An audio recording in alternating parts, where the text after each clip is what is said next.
2017년 새해는 의미 있는 해입니다.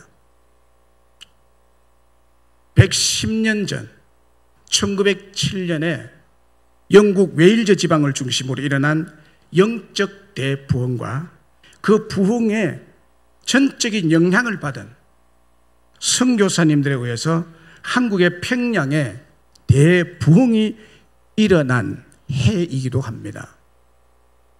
특별히 한국 교회는 다시 한 번 더 110년 전에 일어났던 대각성과 대부흥에 대한 기대와 희망을 안고 새해를 맞이했습니다.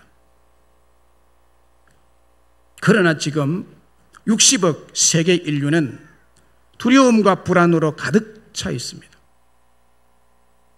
이슬람 국가인 IS의 테러 분자들로 인해서 산산조각이 난 폭탄 테러 현장처럼 사람들의 마음이 산산조각이 나버렸기 때문입니다. 물론 인간 역사의 어느 한순간이라도 완전한 평화와 행복이 유지되었던 시대는 없었습니다만은 오늘의 세계와 우리나라의 최순실 게이트는 어떤 아픔, 어떤 환란보다도 우리에게 미치는 영향이 크고 충격적이었습니다. 우리들의 마음을 산산이 부수어 놓았습니다. 60여 년 전 한국 전쟁이 온 나라를 잿더미로 만들었지만은 그래도 그때 우리들의 가슴에는 희망과 꿈이 살아 있었습니다. 저마다 가정에는 사랑이 있었고 사회에는 권위와 질서가 있었습니다. 열심히 살면, 부지런히 노력하면 모든 어려움을 이겨낼 수 있고 모든 고난을 극복하고 성공적인 인생이 될 수 있다는 용기와 희망과 의지가 있었습니다. 그러나 오늘 이 시대는 전혀 그렇지 않습니다. 너나 없이 절망적인 구름이 마음을 덮고 길도 보이지 않습니다. 예전에는 우리네 가정에 하늘같이 의지하던 부모님이 계셨고 학교에는 존경하는 엄한 선생님들이 계셨습니다. 사회에는 우리가 믿고 따르던 지도자들이 계셨고 동네에는 겸손히 고개 숙여 인사하던 어른이 계셨습니다. 그러나 지금은 그렇지 않습니다. 우리 가정은 이미 무너져서 아버지와 어머니를 잊고 산 지 오래되었습니다. 학교 교실의 질서와 권위가 깨어진 지 오래되었습니다. 청와대와 고위공직자들과 재벌들의 부패 사슬은 서민들의 가슴을 뜨고 아프게 하고 멍들게 하고 절망하게 만들고 있습니다. 권위도 존경도 사랑도 없이 회색 빌딩 사이에서 나 홀로 살아가고 있는 실정입니다. 이웃에 대한 사랑도 부모에 대한 존경도 사라졌습니다. 스승에 대한 배움도 없습니다. 미래에 대한 꿈도 없습니다. 다 무시한 채 살아가다가 오늘 우리는 말 못하고 알 수 없는 두려움에 떨고 있습니다. 이상한 몸짓으로 미친 듯이 날뛰고 춤추는 몇몇 사람들만이 청소년들의 아이돌이 되어 있고 메시아가 되어버렸습니다. 모두 다 비정상들입니다. 다니다 보면 간판을 거꾸로 달고 글자를 거꾸로 새겨놓은 상점들을 볼 수 있습니다. 왜 그러니 물어봤더니 일부러 의도적으로 그렇게 했다고 합니다. 거꾸로 달려있어서 읽기가 어렵고 혼란스럽습니다. 이와 같이 우리가 사는 세상이 모두 거꾸로 돌아가고 있습니다. 가정이 거꾸로 돌아가고 사회가 거꾸로 돌아가고 있습니다. 개울물이 오염이 되고 자연이 파괴된 것이 아니라 양심이, 인격이, 도덕과 윤리가, 인간성이 오염되고 파괴된 것입니다. 오늘 우리가 살고 있는 대한민국을 보십시오. 어디로 가야 할지 길이 없어 길을 찾아 헤매는 아주 혼란스러운 실정입니다. 국가적 지도력, 그 리더십이 흔들리는 가운데 천가지 만가지 처방이 난무하고 이 길이 옳다, 저 길이 올바른 길이라고 하는 주장들이 너무 많습니다. 또 수많은 국민들의 목소리까지 합하고 나니 정말 어떤 길을 선택해야 할지 어려운 실정입니다. 이 어두움의 시대, 우리의 갈 길을 제대로 알려주는 내비게이션이 있었으면 좋겠다는 생각이 들 정도입니다. 그래서 저는 2017년을 시작하는 사랑하는 우리 성도들을 위해서 가장 필요한 말씀이 무엇일까? 심히 고심을 했어요. 무슨 말씀이 정초에 여기에 오신 여러분들에게 하나님을 대신해서 대언할까 고민을 하다가 말씀을 묵상하고 찾는 중에 오늘 이 말씀을 보는 순간 제 마음에 소망과 확신이 밀려오기 시작했습니다. 어디로 가야 할지 알 수 없는 어두운 현실을 생각할 때 더욱 그러하였습니다. 길을 찾아 헤매며 방황하는 우리 성도에게 성공적인 인생을 보장받을 수 있는 바른 길을 안내하는 전능하시고 살아계신 창조주 하나님이 계시다는 것을 알리고 싶어서였습니다. 전능하시고 지금도 살아계시고 불변하시고 지극히 높으시고 우리와 함께 하시는 하나님께서 우리에게 어떻게 하시겠다고, 우리에게 하나님이 어떻게 하시겠다고, 우리가 어떻게 하는 것이 아니라 하나님이 우리에게 어떻게 하시겠다고 말씀하고 계십니까? 하나님께서는 우리 인생길을 지도해 주시겠다고 말씀합니다. 6절에 너는 범사의 그를 인정하라. 그리하면 내 길을 지도하시리라. 내 길을 지도하시리라. 하나님께서 우리의 인생길을 지도해 주시겠다는 것입니다. 지도해 주시겠다는 것입니다. 이게 지도하다를 국어사전에 찾아보니까 남을 어떤 목적이나 방향으로 가르치어 이끌다라는 뜻입니다. 가르치어 이끌다는 뜻이에요. 그리고 성경 원어에 지도하다는 단어 야사르를 뜻을 보니까 똑바로 행하게 하다, 평탄하게 하다, 인도하다 등등의 뜻을 가진 단어입니다. 인도하다는 뜻. 지도하다는 것은 인도하다는 거예요. 그러니까 선생이나 감독이나 코치가 배우는 학생이나 선수들을 가장 잘하는 인류 선수가 되도록 가르치고 지도하는 것처럼 하나님께서도 우리 인생길을 지도하시고 인도하시는 감독이 되셔서 가장 훌륭한 길로, 초인류가 되는 길로 인도하고 지도하겠다는 확고한 약속의 말씀인 것입니다. 세계적인 성악가 조수미라는 성악가가 있죠. 다 아시죠?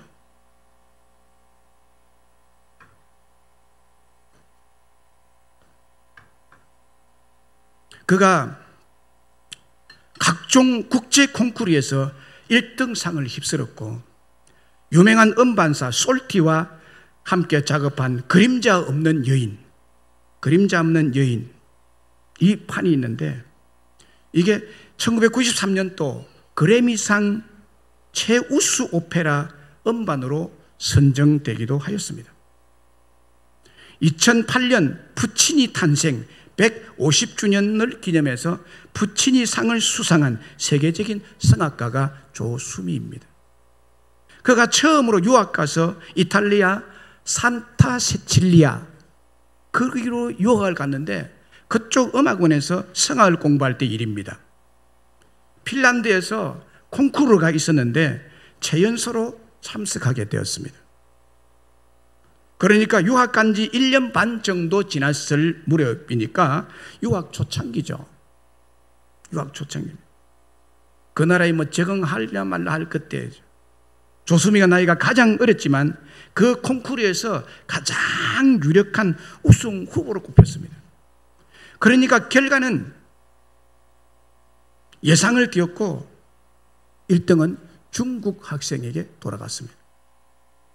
심사 결과를 놓고 사람들은 웅성거리기 시작했습니다.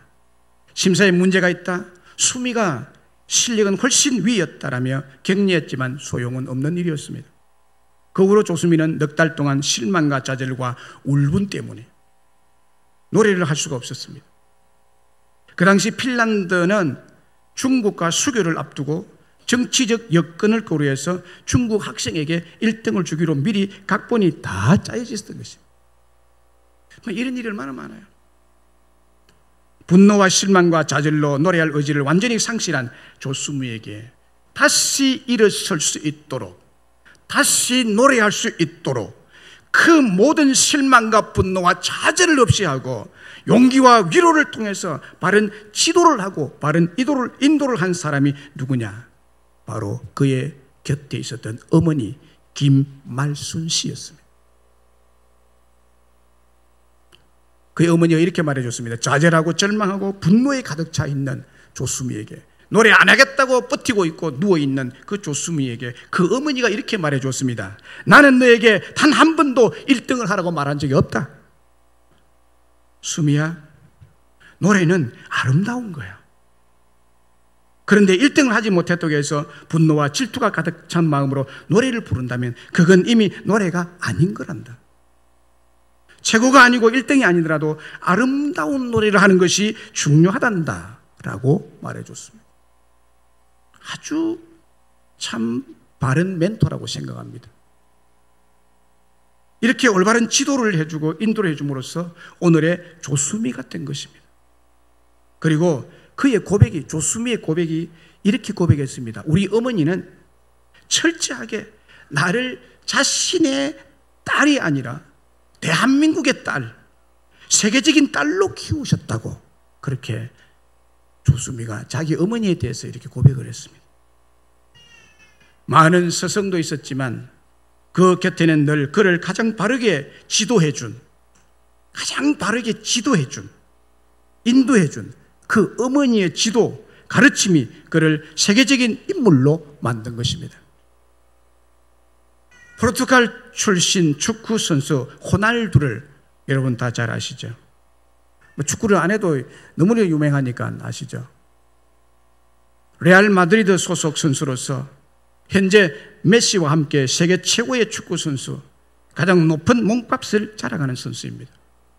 축구 선수에게 가장 영광스러운 상으로서 한 번만이라도 받고 싶어하는 꿈의 상, 피파 발롱도르라는 상이 있대요. 피파에서 주는 발롱도르상, 최고의 선수에게 주는 이 영광스러운 영예로운 상을 2번이나 차지하는 영광을 누렸습니다. 작년에 유럽 축구 선수권 대회에서 자기 조국 포르투갈을 우승국에 올려놓는 주축 역할을 한 선수입니다. 이런 호날두 선수가 한때는 가난하였고 무명의 시절이 있었습니다. 인터넷에 자기의 어린 시절을 짤막하게 올려놓았습니다. 그걸 보면 이렇게 해놨어요. 나는 빈민가의 외톨이 소년이었다. 나는 빈민가에서 태어났다. 어릴 적부터 가난이 너무나 싫었지만 도망치고 또 도망쳐도 결국 가난은 나를 잡아먹어버렸다. 나의 아버지는 알코올 중독자였다. 아버지가 술을 마시면 나는 너무 두려웠다. 형은 마약 중독자였다. 형은 약에 취해 삶에 의욕도 없었다라고 적고 있습니다. 그런데 그가 축구를 시작하게 됩니다.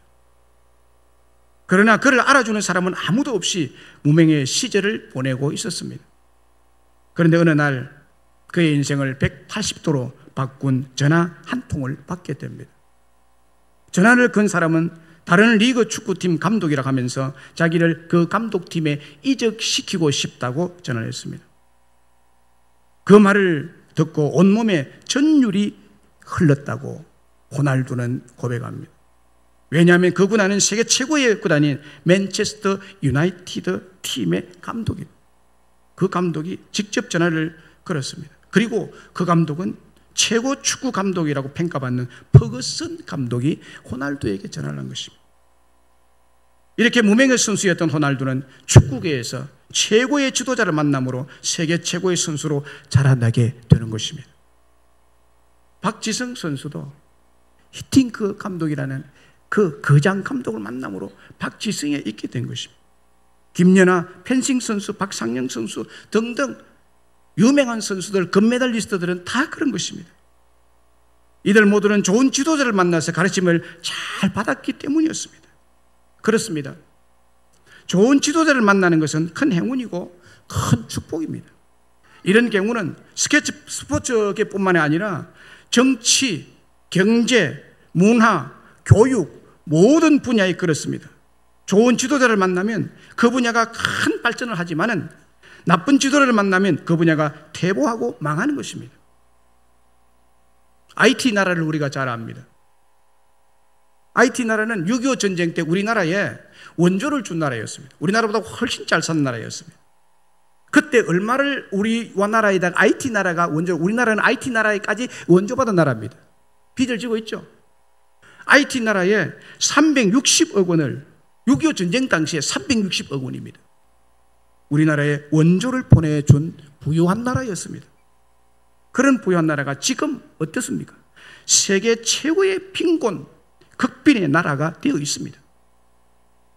필리핀 1970년대 중반까지 아시아에서 일본 다음 가는 선진국이었습니다. 그러나 지금은 대학까지 졸업한 필리핀의 여자들이 가정부 일자리를 찾아서 세계 곳곳으로 떠돌아다니는 이런 실정이 되어버렸습니다.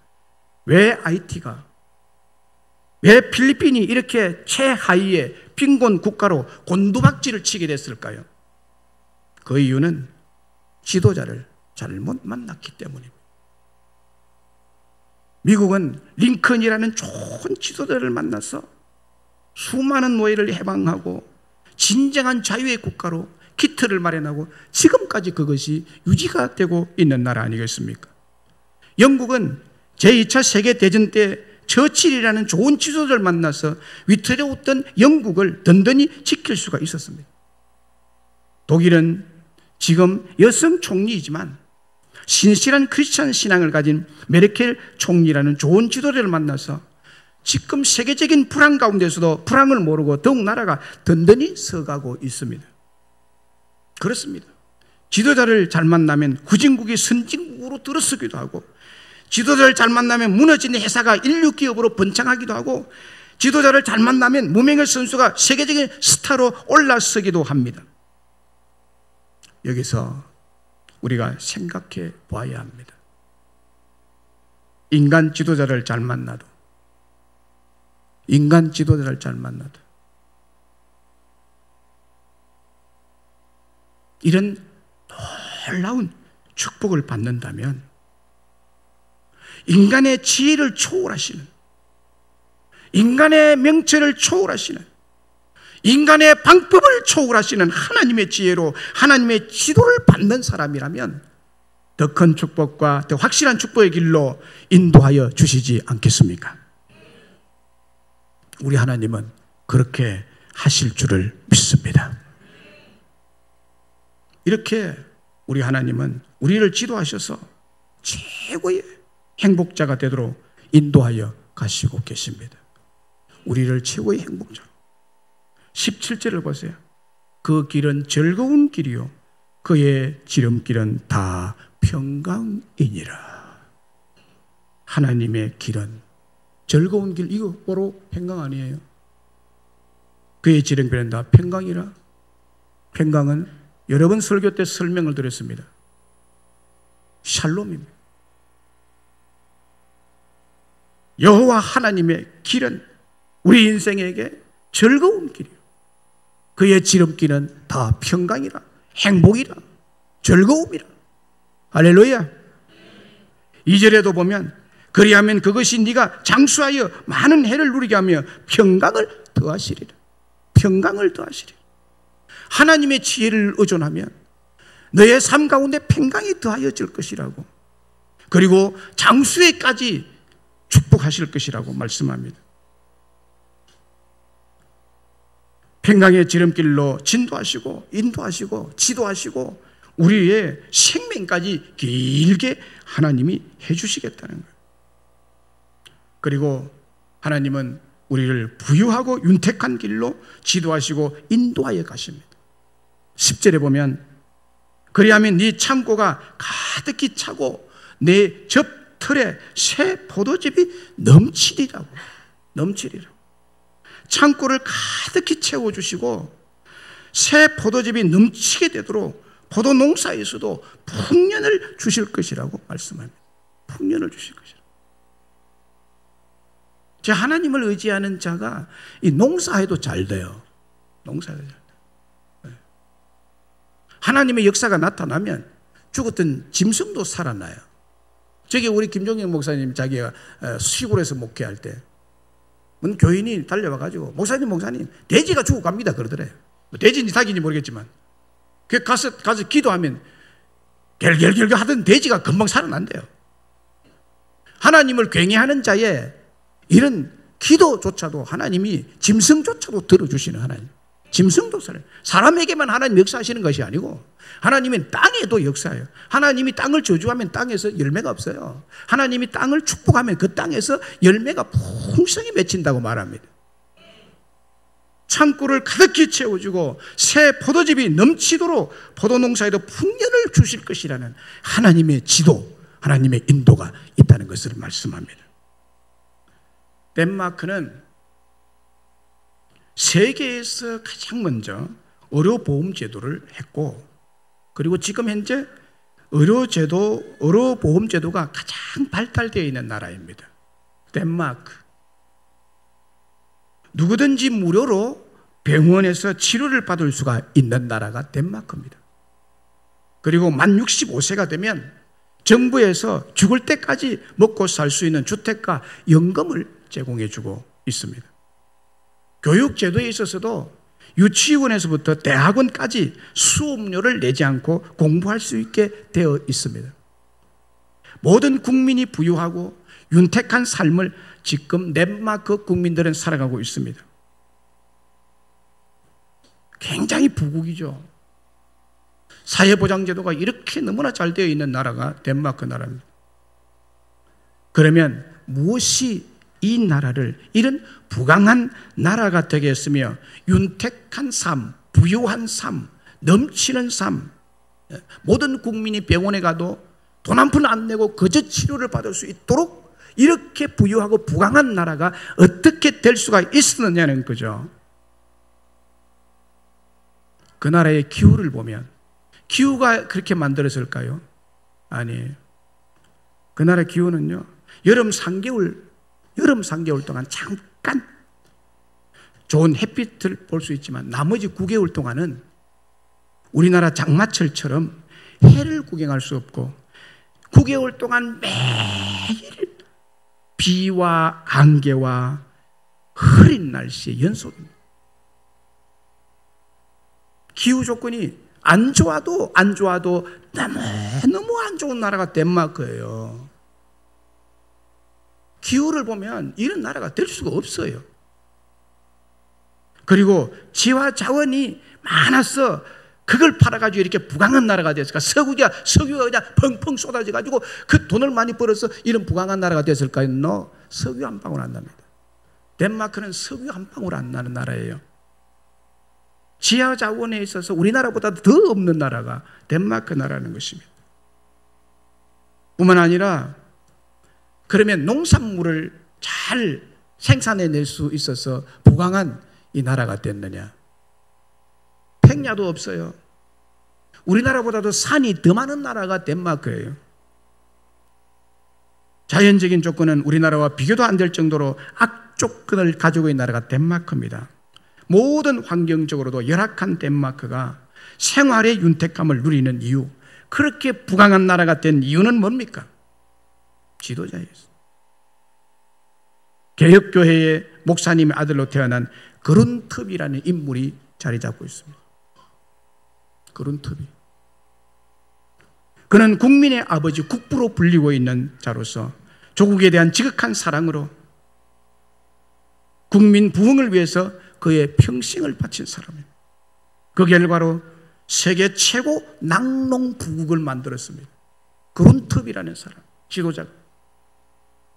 덴마크의 초석을 다진 농민 교육가였습니다. 특별히 하나님의 말씀인 복음 운동을 일으켰어요.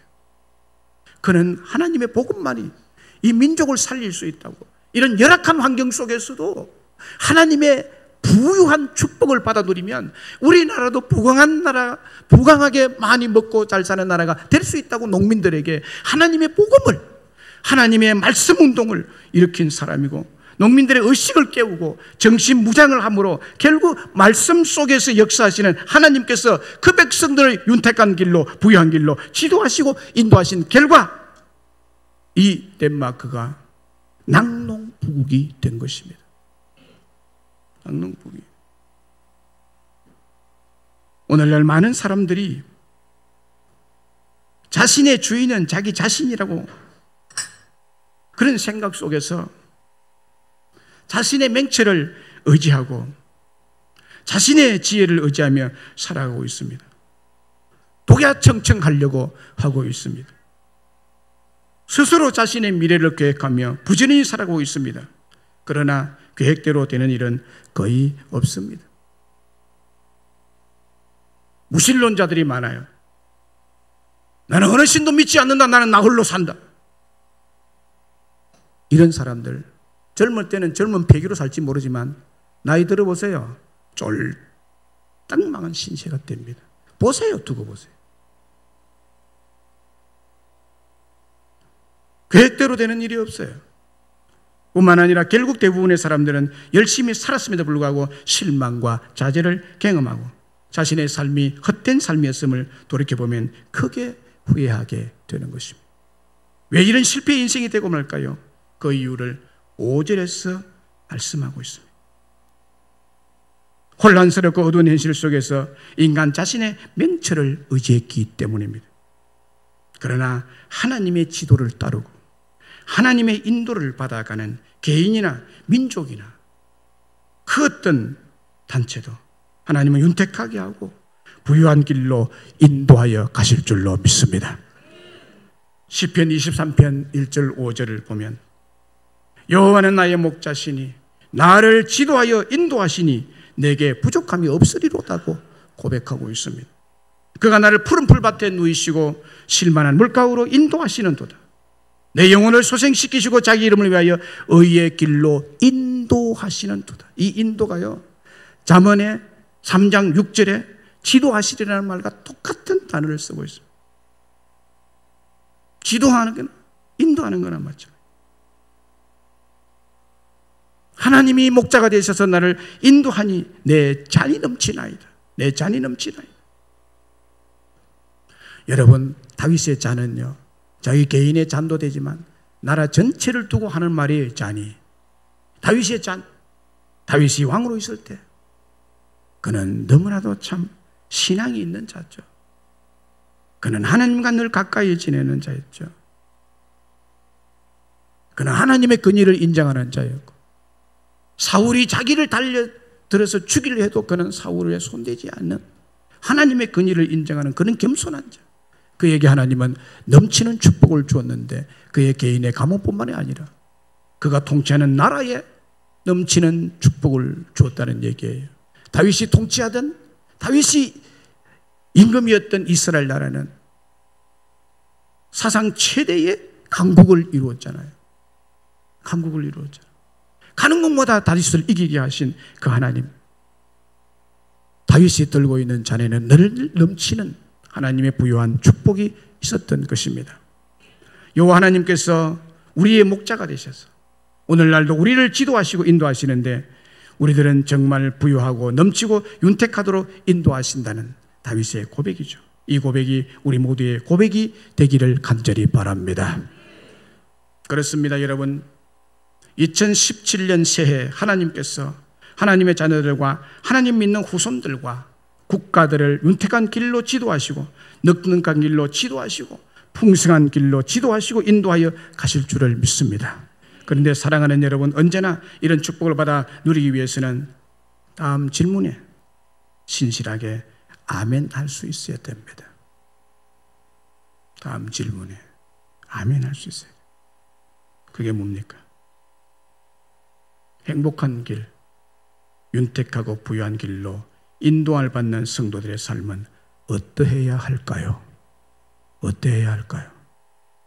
범사에 여호와 하나님을 인정해야 합니다. 진정으로 아멘 하십니까? 믿어도 될까요?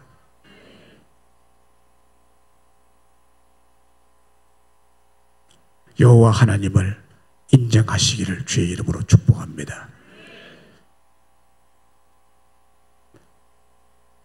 너는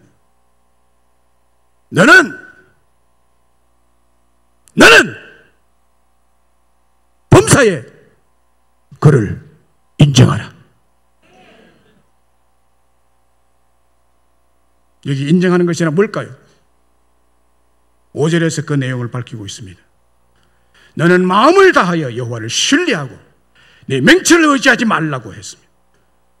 여호와의 맹철과 여호와의 지혜를 인정하고 신뢰하고 따르라는 것입니다. 그리고 7절에 보면 스스로 지혜롭게 여기지 말지어다 여호와를 경외하며 악에서 떠날지어다라고 말합니다. 여기에서 악이 뭡니까? 악이 뭡니까? 여기에서 악한 행위가 뭡니까? 이 잠언에서 구조를 보면 여기에서 악은 하나님이 지혜로운 자고 하나님이 맹철한 자고 하나님이 가장 지혜롭고 하나님의 인간의 맹철을 능가하는 그 지혜와 맹철을 인정하지 않고 인간 자신의 맹철과 지혜를 의지하는 것을 악이라고 말하고 있습니다. 악한 행위라고. 여호와의 맹철과 지혜는 어디서 옵니까?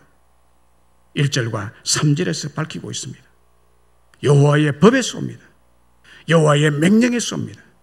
여호와의 인자와 진리에서 하나님의 지혜와 맹철은 나오게 되어 있습니다. 이것을 목에 메고 마음판에 새기고 마음을 다하여 신뢰하고 인정해야 될 줄로 믿습니다. 그러면 전능하신 하나님의 지도와 코치와 가이드를 받게 되고 그 코치와 가이드를 받게 되면 내 삶의 결과는 행복한 삶이 되고 부유하고 윤택한 삶의 길 1등 선수와 같이 우리들을 축복하여 주실 줄로 믿습니다. 하나님은 약속하면 그대로 하시는 분이세요. 말씀을 믿습니다. 사랑하는 여러분, 우리들의 지난 인생을 돌아보면 후회의 길, 불행의 길을 걸어왔던 때가 많을 것입니다. 그때가 언제인지를 생각해보면 내 인생을 내 생각대로, 내 의도대로, 인간적인 생각대로 결정한 때였습니다. 제가 목회하면서도요, 이런 때가 있었거든요. 말씀대로 안 하고 내 마음대로 결정했던 것이 지금도 괴롭히고 있어요. 나를 괴롭히고 있어요. 지금도 나를, 인간적인 결정을 해서 이루어진 것이 지금도 나를 괴롭히고 있다. 얼마나 후회스러운 일인지. 왜 내가 그랬을까? 그때 내가 하나님의 말씀대로 갈 것을. 지금 제 후회예요. 그런 부분이 있어요.